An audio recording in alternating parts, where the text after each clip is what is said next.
Izin melaporkan sore tanah turun.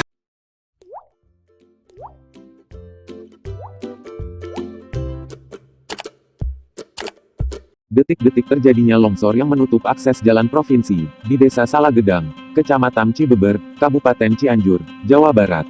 Tebing setinggi 25 meter ini longsor akibat curah hujan dengan intensitas tinggi mengguyur wilayah Kabupaten Cianjur, dari siang hingga sore hari.